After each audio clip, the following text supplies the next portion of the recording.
Le decía, hermanos, que nosotros como iglesia somos fruto del avivamiento misionero, del fervor misionero, de las asambleas de Inglaterra, de Canadá, de Estados Unidos, que los avivamientos los produce el Espíritu Santo. A veces pensamos que somos nosotros, pero los avivamientos en lo que tiene que ver con la obra del Señor lo produce el Espíritu Santo. Y como introducción a este tema, yo quiero invitarlos. La lectura que tuvimos ahora es una lectura de un contenido enorme de lo que tiene que ver con el concepto de la obra de Dios, del programa de Dios, que eso lo vamos a tratar más o menos en detalle de Primera de Pedro capítulo 1, pero es maravilloso cómo Pedro entendió el programa de Dios explicado en la persona del Señor Jesús. Qué visión tan elevada tuvo Pedro de lo que es el programa de Dios. Y lo que él escribió aquí, siendo un hombre tosco, siendo un hombre del vulgo, siendo un hombre, un obrero, que podíamos compararlo con los obreros de la construcción en estos tiempos, pero un obrero de la pesca, que podíamos compararlo también con un campesino. Siendo un hombre así, el Señor lo pulió de tal manera que Pedro pudo escribir y expresar su apreciación, su valoración del programa de Dios. Esto es algo que hay que verlo con detenimiento, en verdad, a decir verdad.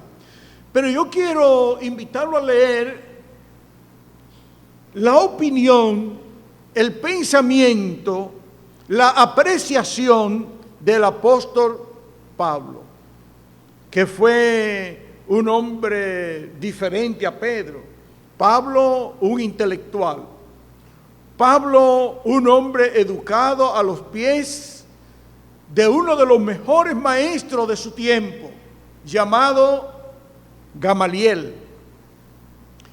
Pablo, un aventajado del grupo religioso que era una élite en la nación judía.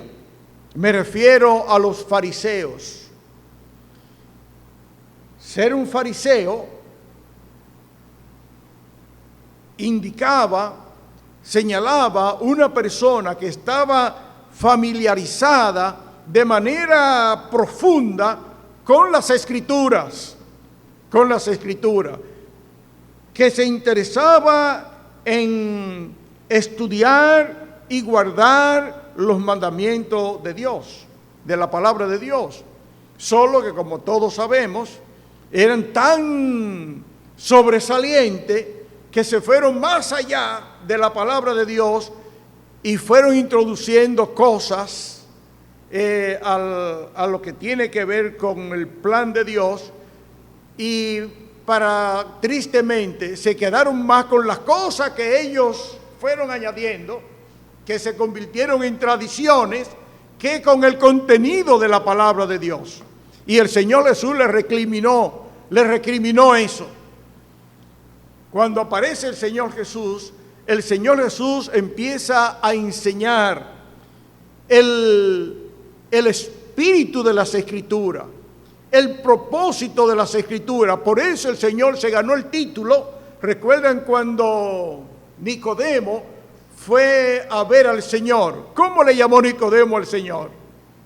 Maestro. Y el Señor apenas tenía, es bueno que nosotros sepamos esto, bueno, lo sabemos. Cuando el Señor inició su ministerio, tenía apenas 30 años, es decir, que era un hombre joven, el Señor. Y ya con esa edad, Nicodemo, escuchando al Señor, reconoció que él era maestro. Y le dijo maestro bueno, porque el Señor enseñaba como ningún otro.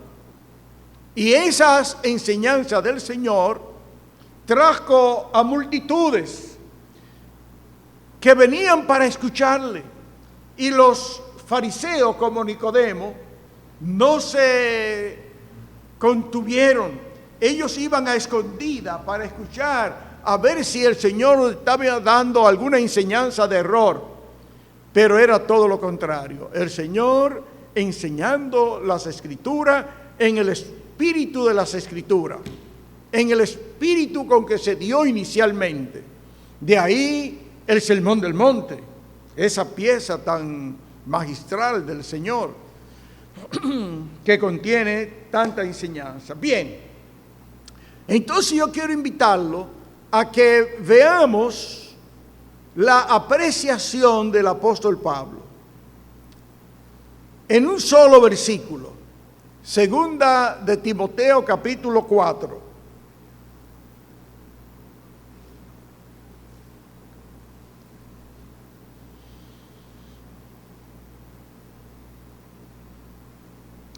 Versículo 7.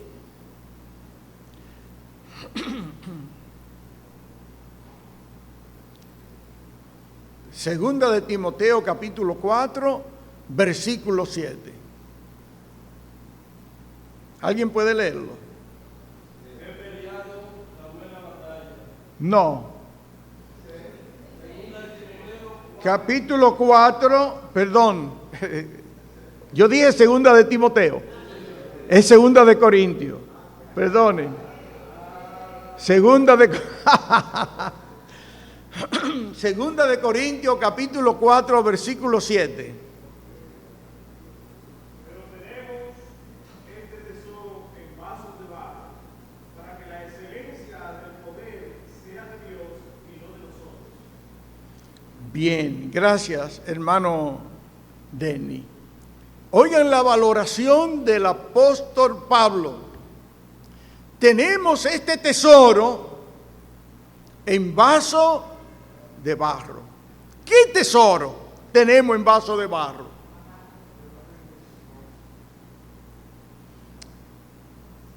Versículo 5 del mismo capítulo 4 de Segunda de Corintios. Porque no nos predicamos a nosotros mismos, sino a Jesucristo como Señor y a nosotros como vuestros siervos, por amor de Dios. El 6. Porque Dios, que mandó que de las tinieblas resplandeciese la luz, es el que resplandeció en nuestros corazones para iluminación del conocimiento de la gloria de Dios en la paz de Cristo. Eso es lo que está en vaso de barro. Eso es lo que está en vaso de barro. Y ese vaso de barro no solo fue Pablo, ni Pedro. Ese vaso de barro es usted y soy yo. Porque ustedes saben que hay vasos de plata, hay vasos de oro, hay vasos de metales preciosos. Pero el barro, el de menor valor como vaso. Y dice Pablo en el versículo 6, porque Dios, que mandó que de las tinieblas resplandeciese la luz en la creación, está refiriéndose a la creación, todo era tiniebla y Dios mandó que resplandeciese la luz. Ese que mandó que resplandeciese la luz es el que resplandeció en nuestros corazones. Qué interesante. Para iluminación del conocimiento de la gloria de Dios. Ese que resplandeció en nuestros corazones, que es el Espíritu Santo es que está ocupando esa posición del Señor y la posición de Dios en nuestras vidas. Y ese Espíritu Santo está en usted, como estuvo en Pablo, está en mí, está en la iglesia. que la iglesia la componemos los que hemos depositado la fe en el Señor.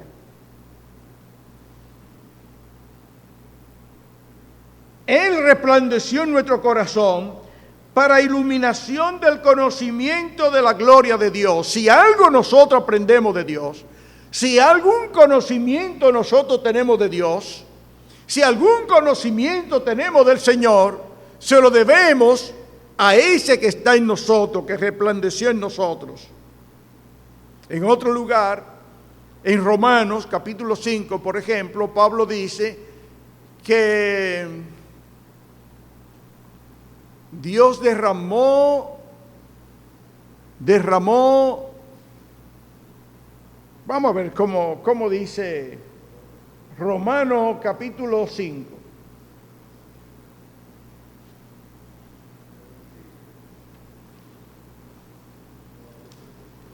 Este versículo está al margen.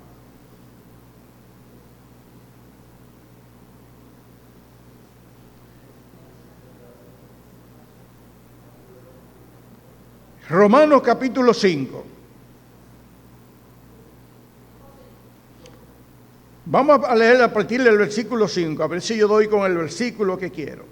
Y la esperanza no avergüenza, porque el amor de Dios, esto es, aquí mismo el 5, porque el amor de Dios ha sido derramado en nuestros corazones por el Espíritu Santo que nos fue dado. La misma iluminación que tenemos. El amor de Dios fue derramado en nosotros. Entonces, Pablo dice que resplandeció esa luz, el que mandó a que fuera la luz, es el que resplandeció en nuestros corazones para iluminación del conocimiento de la gloria de Dios en la faz de Jesucristo. Y en Romanos dice entonces que el Señor derramó su amor por medio del Espíritu Santo. El mismo Espíritu, lo mismo. Nosotros tenemos un contenido en nosotros como creyentes, como cristianos, de incalculable valor. De incalculable valor.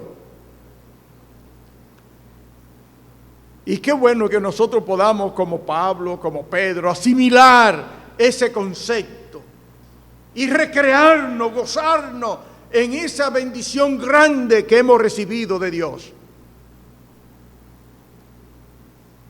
Somos una excelencia, aun cuando nosotros no lo asimilemos como lo asimilaron estos hermanos, pero es esa bendición que hay en nosotros y que lo vamos a ver un poquito más detallado en el capítulo 1 de Primera de Pedro. Pero ahora yo quiero hacer un paréntesis, hermano. Porque ese tesoro que está en nosotros es el que produce avivamiento. Y produce avivamiento en la medida que nosotros, como dijo el hermano José Vázquez, antes de bajar de la dirección, nosotros buscamos esa santidad, ese acercamiento a Dios, esa entrega, esa devoción por el estudio de su palabra. En la medida que nosotros nos adentramos allí, entonces el Espíritu Santo va obrando.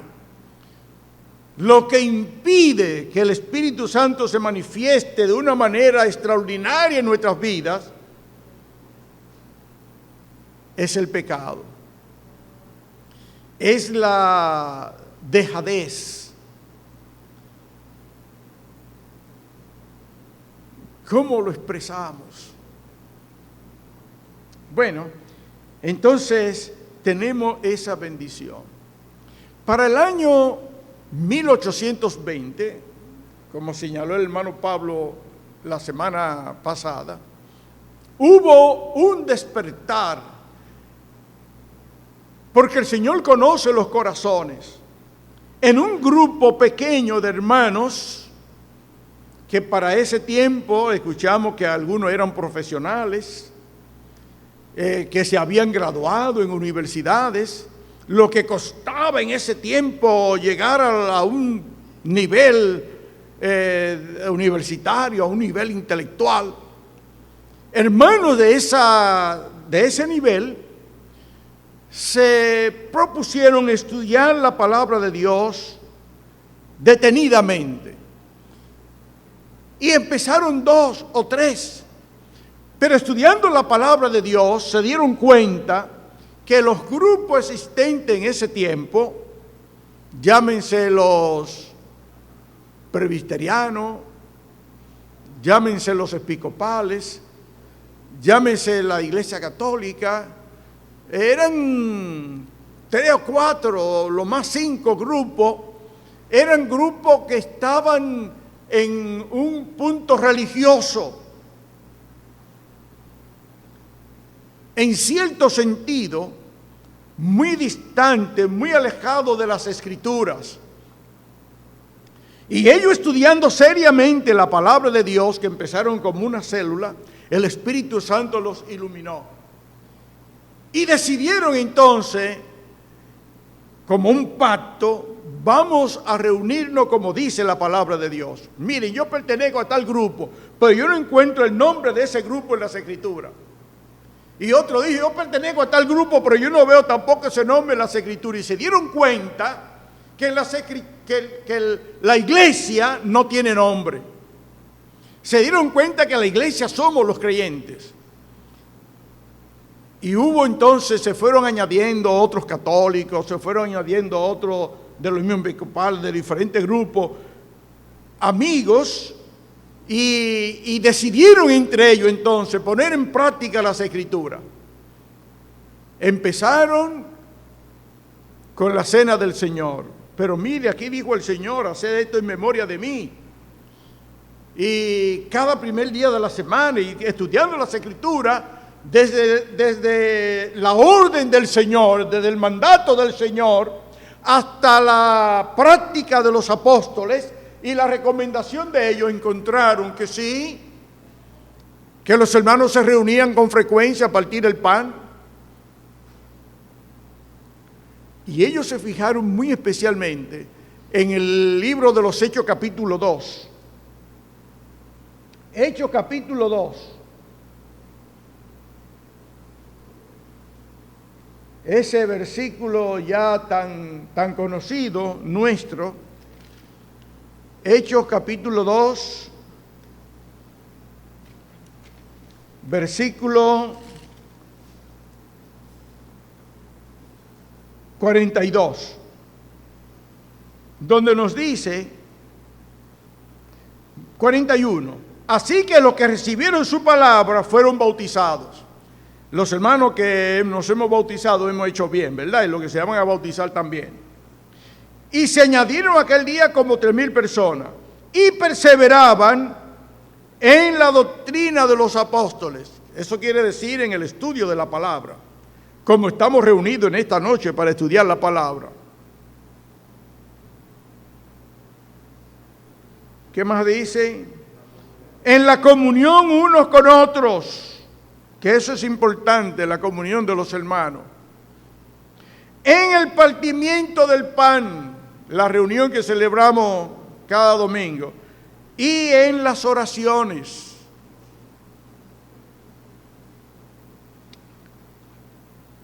Algunos de esos grupos, tanto bautistas como otros, ven esta práctica como algo religioso y ellos, o muy importante para ellos, y se reúnen para partir el pan una vez al año o 2 veces al año, como mucho. Pero los hermanos entendieron que debían hacerlo cada primer día de la semana. Y no vamos a buscar los versículos sobre eso porque nos detendría mucho, pero creo que en Hechos capítulo 20 está que se reunieron el primer día de la semana. En Primera de Corintios capítulo 11, donde hay una recomendación. Bueno, la cosa es que ellos compilaron todos estos datos y dijeron, vamos a partir el pan. Y se reunieron, empezaron a reunirse a partir el pan. Pero óyame qué cosa. Ese ejercicio, esa práctica, se fue diseminando en toda Europa. en Alemania, en diferentes localidades, y pasó hasta Inglaterra y pasó hasta los Estados Unidos.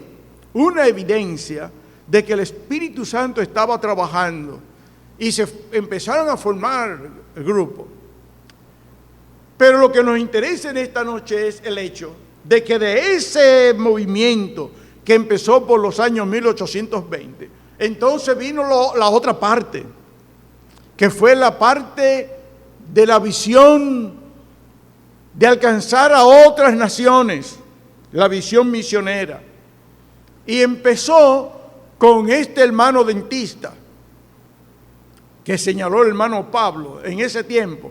Pero de ahí salieron otros hermanos que fueron a la India, otros que fueron a la China y otros que fueron al África, pero salieron con la sola promesa de depender de Dios, de más nada. Y a partir de ahí, el movimiento misionero siguió trabajando, hasta llegar a ser, por ejemplo, nuestro hermano Ian Rathi, que nació en el 1899, por decir una fecha, no, esa no fue la fecha, yo puedo conseguir la fecha exacta, pero cuando llegó aquí tenía 19 años. Nació en 1900, él vino en el 1928 por ahí, porque él vino como profesor para los hijos de los misioneros en La Vega, que ellos fueron a Canadá y dijeron que necesitaban a alguien que le enseñara a sus hijos. Y el hermano Ian Rathi había terminado de graduarse de magisterio y tenía 19 años. Y él se ofreció para venir a enseñar a los hermanos. Entonces, la cosa es que vino para el 1928, por ahí, para trabajar con la educación a los hijos de los misioneros en La Vega. Y él vino como cualquier joven, con ese entusiasmo de conocer otros lugares, quizás, aventura de juventud. Pero estando aquí, entonces, en esas labores, le sorprendió el ciclón de San Zenón. Y ya por los años 1930, 30 y algo, él vino como voluntario para ayudar a los damnificados. Y eso marcó su corazón.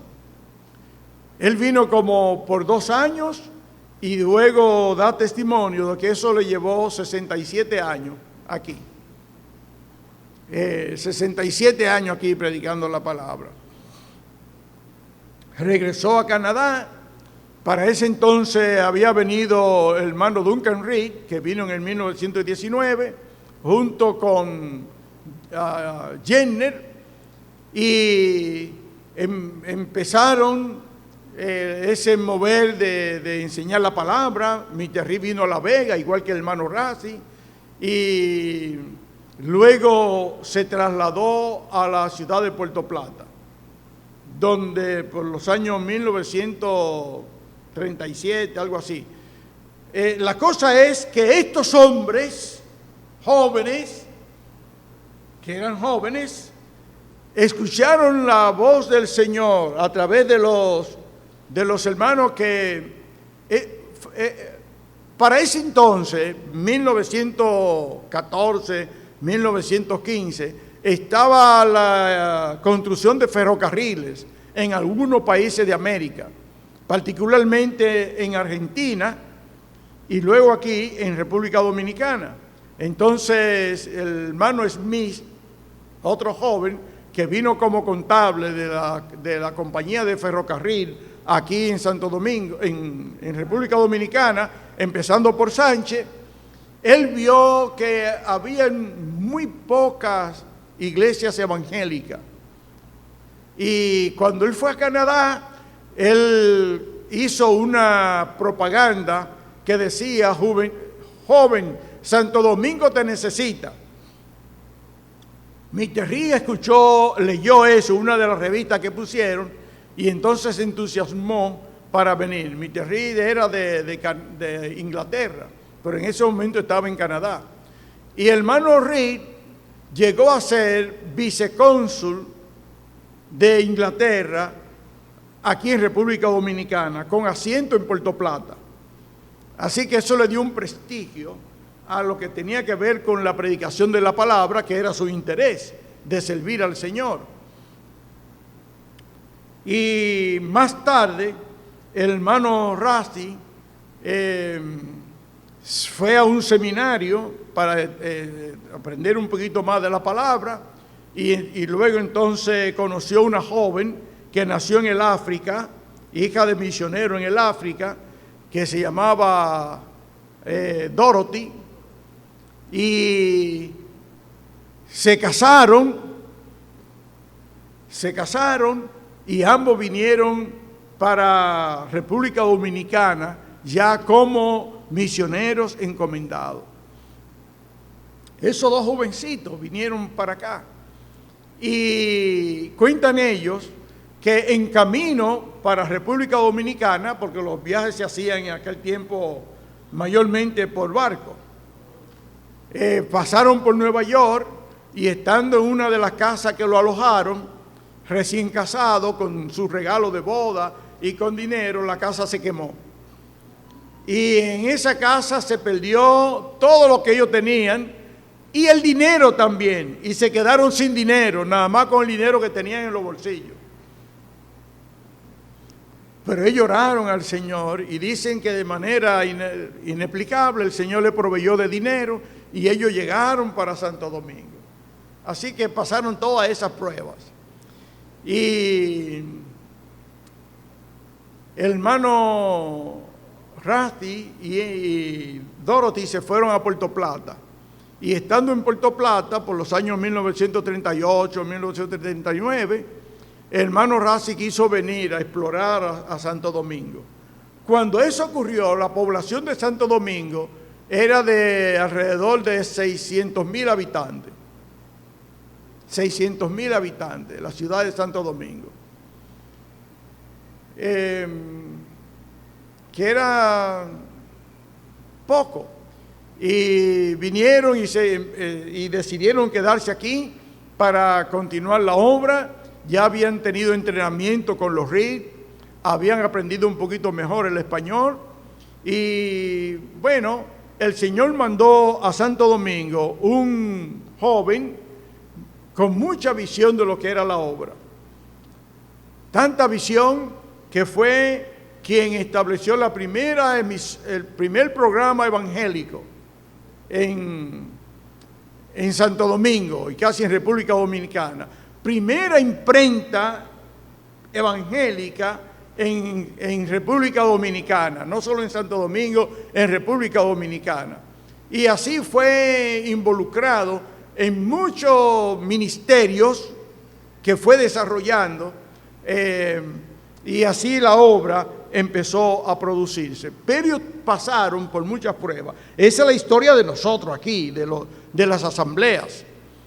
Y cuando empezó en 1941, cuando abrieron las puertas en las 5 esquinas, Abreu con Montecristi, solamente habían 5 personas, que era él y su esposa, la mamá de su esposa, que fue misionera en el África,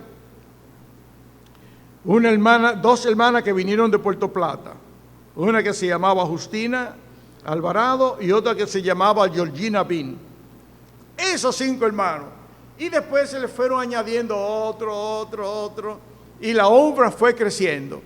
Y en el camino empezaron a venir otros misioneros. En el 1947 vino la hermana Miss House, Eddie Alma House. En ese mismo año vino el hermano Cochrane, creo que 46 o 47, y para ese tiempo llegó Eva Russell aquí a Santo Domingo, pero a Puerto Plata llegaron otras damas de misioneras, una que se llamaba Miss Bolton, otra que se llamaba Elías, Miss Iverson, y otra que se llamaba, eran como 3 o 4 damas que fueron a Puerto Plata a ayudar a los ríos. Hicieron una labor extraordinaria en lo que tiene que ver con la niñez, las señoritas, la juventud, una obra formidable junto a los esposos Ríos. Esa fue la labor misionera, pero a la vez que esos hermanos venían aquí, así estaban saliendo jóvenes para otras naciones, Perú, Argentina, África, China, y tenemos todos esos nombres de hermanos que salieron. El hermano Franklin Álvarez ha escrito, tiene un libro por imprimir con la historia de los hermanos de los templos bíblicos, pero recoge el movimiento desde el 1820 con nombre de todos los hermanos importantes, sobresalientes de ese tiempo y de los misioneros. Y entonces señala algunos misioneros notables, como el hermano inglés que fue a España, el Neto Trenchard, y otros más. Y hay todos esos datos interesantísimos que cuando salga ese libro, todos nosotros debemos leerlo. Yo lo estoy esperando así que llegue. Bueno, ya me lo mandaron, yo lo tengo aquí. Y yo quiero leerle para que ustedes vean que los misioneros pasan por muchas pruebas. Como señaló el apóstol Pedro aquí, el Señor prueba nuestra fe. Y yo quiero leerle la historia que algunos de ustedes quizás conocen, de un misionero que se llamó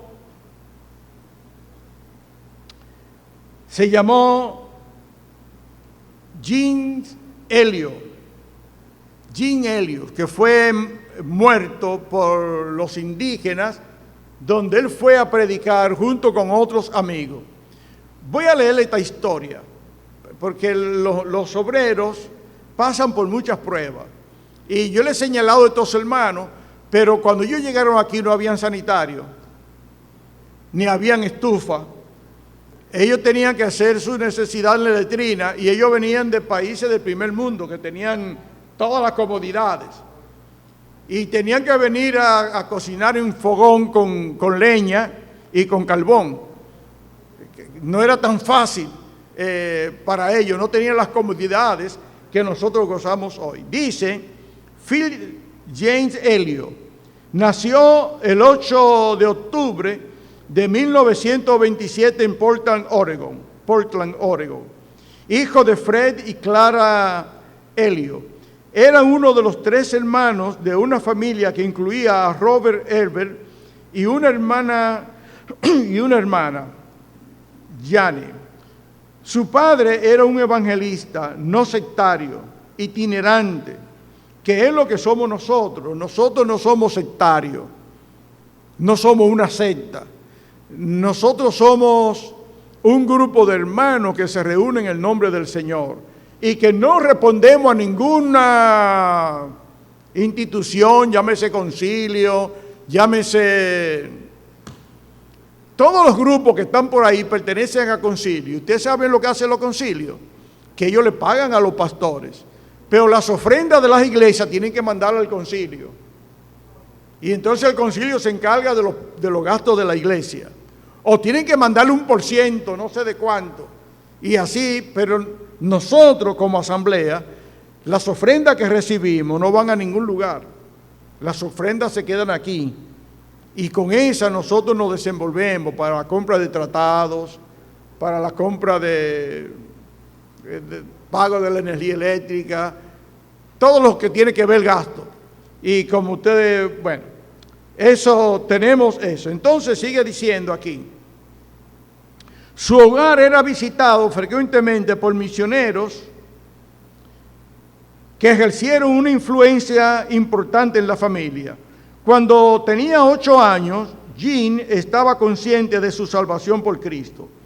Asistió a Benson Polytechnic High School en 1941 al 1945, especializándose en dibujo arquitectónico. Participaba en diversos deportes, incluyendo la lucha libre, en donde se le conocía como el hombre de goma, porque hacía mucho malabares, con el objeto de fortalecer su cuerpo para los rigores de la vida misionera. Mira, primer misionero que yo veo que era de lucha libre, pero este era así.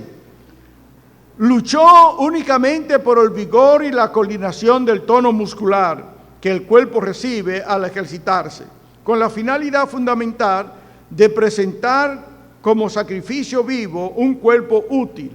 También comenzó a predicar durante estos años. En su último año en la escuela fue elegido vicepresidente de su clase. Jean eligió asistir a Weston College debido a la recomendación de su hermano Bob. Se inscribió en el año en otoño de 1945 con el objetivo de tener un compromiso total con Dios y por la búsqueda activa de las disciplinas involucradas. Se le otorgó una beca y trabajó a tiempo parcial para apoyar sus estudios. Se unió al equipo de lucha libre en Weston y formó parte del equipo universitario en su primer año. Comenzó a hablar a grupos de jóvenes en el área de Weston y a su tercer año empezó un diario como otro medio de disciplina espiritual. En el verano de ese año 1947, se quedó 6 semanas en México con la familia misionera de su amigo Ron Harris. Allí aprendió español y sintió su propio llamado al trabajo misionero en América Latina.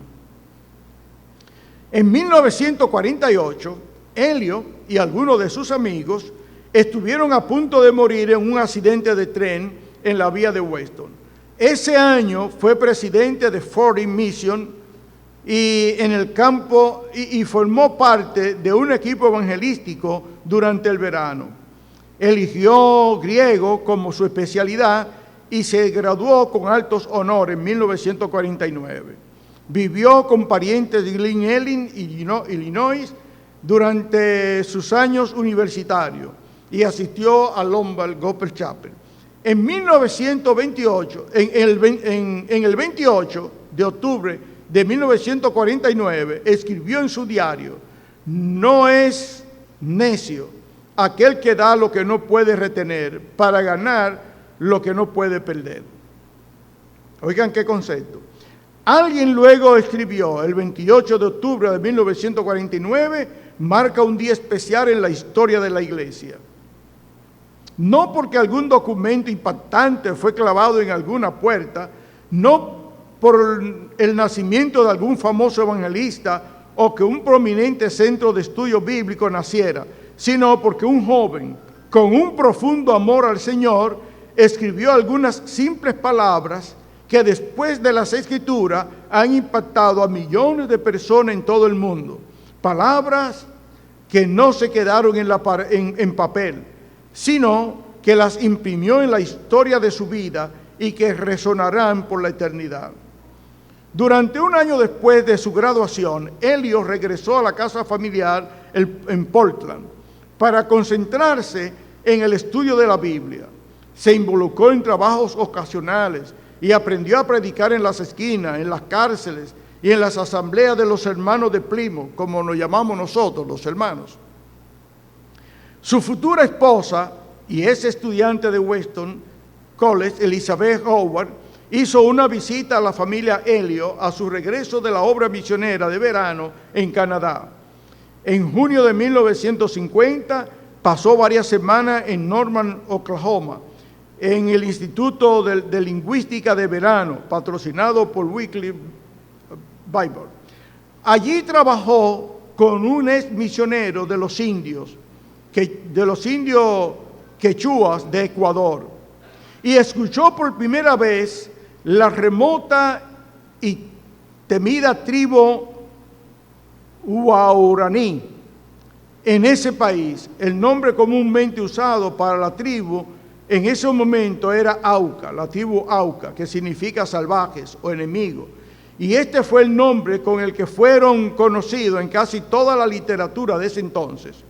Su respuesta fue inmediata, y después de un periodo de oración de 10 días, buscando dirección del Señor, escribió al doctor Wilfred Tillman, un misionero inglés con 12 años de servicio en la selva del Ecuador, ofreciéndose ir a ese campo, una estación recientemente abandonada, Sandia, establecida para trabajar con los indios quechua, necesitaba personal. Elio se quedó en Oklahoma City para trabajar con grupos de estudio bíblico en el campo universitario. Solicitó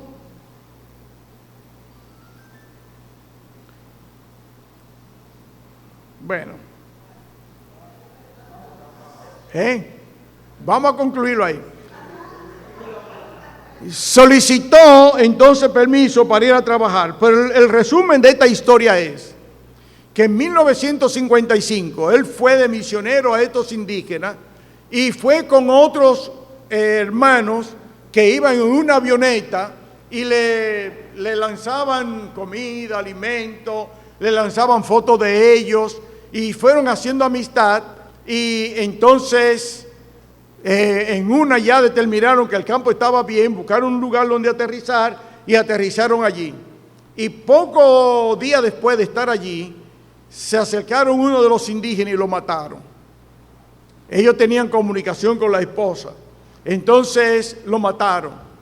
Y el ejército y demás, cuando se enteraron para buscarlo, encontraron los cuerpos ya que lo tuvieron que enterrar ahí mismo. Pero las esposas de ellos, especialmente la esposa de Helio, que está identificada con el programa, decidió ir a esa tribu. Y fue a esa tribu. Y con la predicación de ella se ganó al que lo mató. Y a la esposa y a la familia. Porque ellos lo mataron, después confesaron, porque uno de los líderes le dijeron que ellos iban a comérselo a ellos. Pero cuando entendieron el mensaje, se convirtieron.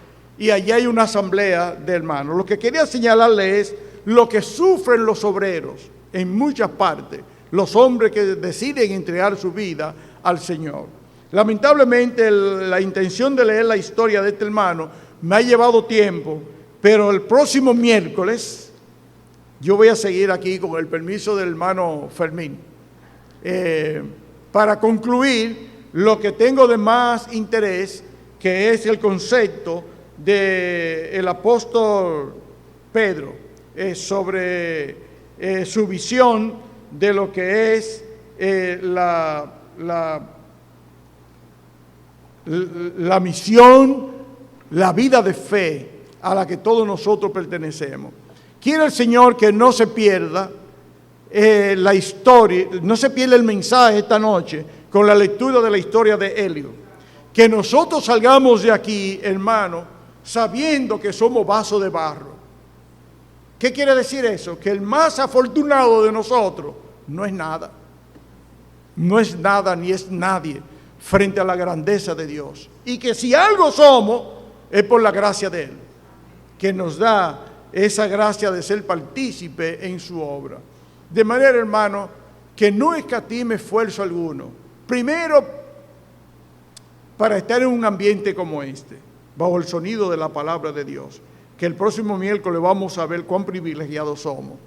Y segundo, que nosotros podamos darle valor a ese tesoro que está en nuestros corazones.